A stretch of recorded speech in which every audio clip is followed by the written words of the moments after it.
tricolores! No vídeo de hoje eu quero falar sobre o Muricy Ramalho, que foi de super-herói a vilão. Bom, o clima está tenso no São Paulo, e o alvo preferido dos torcedores tem sido o Muricy Ramalho.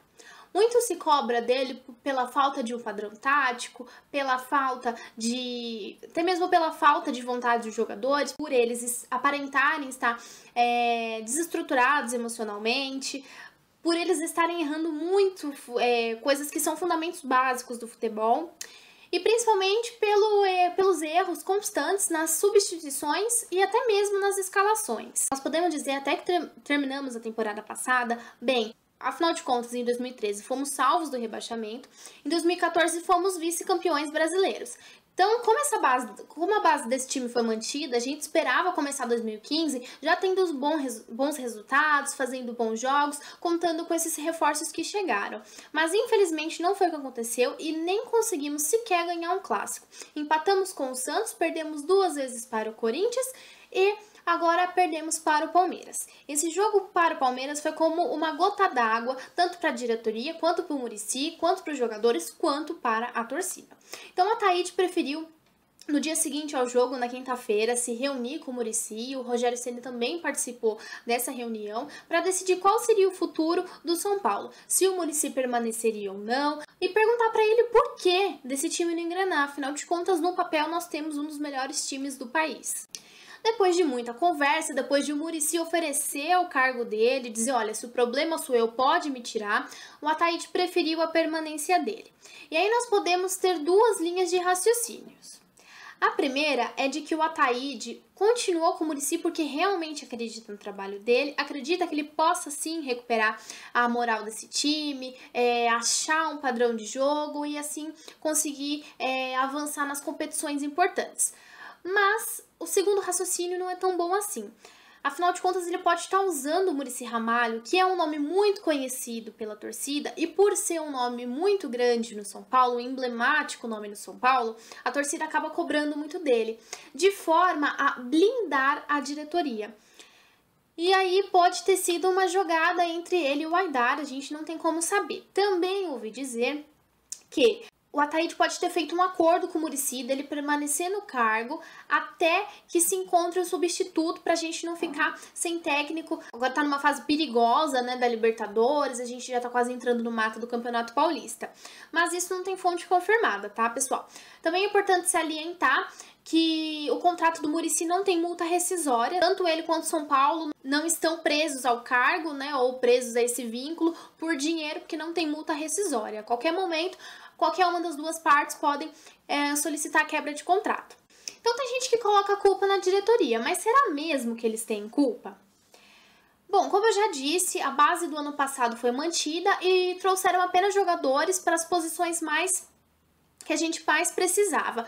Jogadores estes que faziam parte de uma lista que o próprio Muricy Ramalho escreveu. Então, só veio para o São Paulo, nessa pré-temporada, no final de dezembro, quem estava autorizado pelo Muricy Ramalho, né? E aí tem gente que também usa aquele termo do mas não é o Muricy que tá entrando em campo para jogar. Realmente não é, mas é ele que escolhe quem tem que jogar. E a partir do momento que ele põe o jogador dentro de campo, ele tem sim uma culpa, digamos assim, no desempenho desse jogador. Bom, as soluções. O Thaíde prometeu uma reunião individual com cada jogador para tentar descobrir o que está acontecendo, ver se tem alguém que não quer permanecer no São Paulo. Já surgiu o interesse do Flamengo pelo Luiz Fabiano e pelo Ganso. Boatos, mais uma vez boatos, dizem que o Luiz Fabiano pode ser vendido para compra permanente do Alexandre Pato. E eu queria saber, que podem deixar nos comentários se vocês acham que seria aí uma boa troca, digamos assim. Então nós temos um time completamente apático, que em grande parte dos jogos entra em campo sem vontade, entra pra andar, parece que tá ali por obrigação, somente por obrigação, né? Eles esquecem que tem torcida, eles esquecem que o trabalho deles é jogar futebol. E quem a gente sempre vê correndo é o Michel Bastos, que até ele no clássico perdeu a cabeça, acabou sendo expulso. O Alexandre Pato também, que teve que sair no início por causa de uma infantilidade do Rafael Tolói. Mas ele também sempre busca a vitória, ele tem sido o melhor atacante, ele é o artilheiro do São Paulo, né, nessa temporada. E a gente tem o Centurion, que é um recém-chegado, a gente já conhece aquela história de garra argentina e tal. E também parece que é um jogador que entra em campo com vontade realmente para doar a alma. Em compensação, a gente tem o Luiz Fabiano, que tem devido gols pra gente. Ele tem sido a dupla de ataque com o Pato, mas infelizmente não tem conseguido fazer gols em partidas importantes, em momentos que a gente precisa. Ele tem ficado um pouco sumido. A gente tem os laterais, que trocaram as laterais, né? Trouxeram Carlinhos e o Bruno, e eles também têm deixado a desejar, tanto na marcação quanto no ataque. Outros jogadores eu acho que simplesmente não vale a pena citar. Mas eu acho muito importante falar do Ganso. Ele já se declarou um jogador acima da média. Quando ele surgiu, muito se dizia que ele poderia até ser melhor que o Neymar, camisa 10 da seleção, que jogaria a Copa de 2014, etc e tal. Ele teve aquela lesão que atrapalhou ele, teve aqueles maus momentos no Santos, que acabou trazendo para o São Paulo. E no São Paulo, da temporada passada, com a chegada do Kaká, ele teve bons momentos, mas esse ano também ainda não mostrou a que veio. Então, acho que tá na hora do Muricy selecionar essas laranjas podres, digamos assim, antes que elas contaminem os jogadores que querem contagiar o time com raça. Isso não pode acontecer o inverso disso. Infelizmente, é o que tem acontecido. Então, acho que mais vale você ter um ataque com o Cafu, que vai correr, que vai brigar, que vai realmente lutar, do que você ter um Luiz Fabiano ou um Allan Kardec, que infelizmente estão parecendo dois cones dentro da área. Mais vale você ter um meio campo com um Bosquilha, que apesar de jovem já mostrou vontade, já mostrou personalidade, do que você ter o Ganso, que tem uma imensa qualidade técnica e peca demais em não querer mostrar futebol. Ele tem que entender que ele não tem lugar fixo no time, que ele tem que se esforçar tanto quanto os outros jogadores, e que ele tem que brigar por posição, sim. Ele simplesmente ficou acomodado, ele acha que ele joga quando ele quer, ele corre quando ele quer, e não dá pra permanecer assim. Por isso que eu acho que tá na hora do Bosquilha ter a oportunidade dele. A gente tem que valorizar um pouquinho mais a nossa base. Outra alteração que eu faria é com respeito ao Denilson. Eu sacaria o Denilson para colocar o Hudson.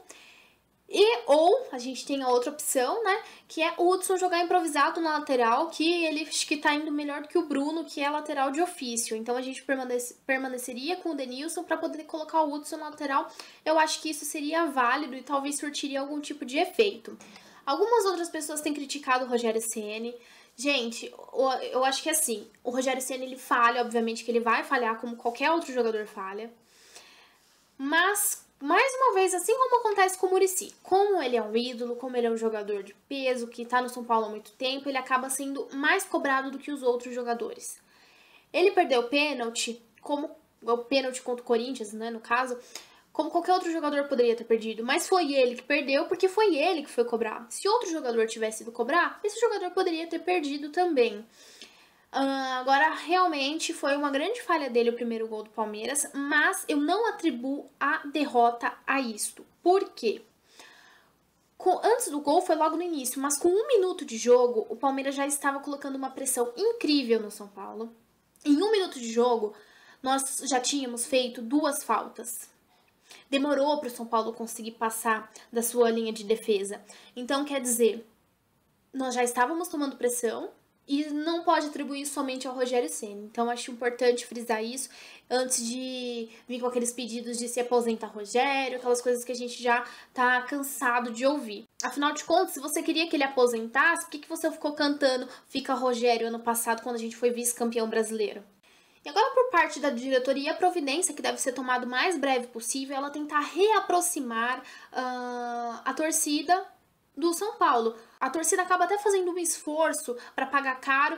Se você tá confiante, se você vai pro jogo, você sabe que seu time vai suar sangue, se for preciso, para te dar aquela vitória. Mas é difícil você pagar caro por um ingresso num estádio de difícil acesso, principalmente nos jogos de quarta-feira, né, que agora estão sendo jogos principalmente da Libertadores. Então, quer dizer, você vai num estádio difícil de ir, num jogo que vai acabar à meia-noite, isso se não houver nenhum tipo de atraso, para ver aquele futebol. Então, acho que tá na hora da diretoria repensar, e ela precisa entender que mais vale o Morumbi cheio, empurrando o time, do que você achar que vai lucrar um pouquinho mais e ter meia dúzia de torcedores na arquibancada, porque isso é ridículo. Mas eu não vou culpar os torcedores, eu acho que a gente tem que sim apoiar, mas tudo tem um limite.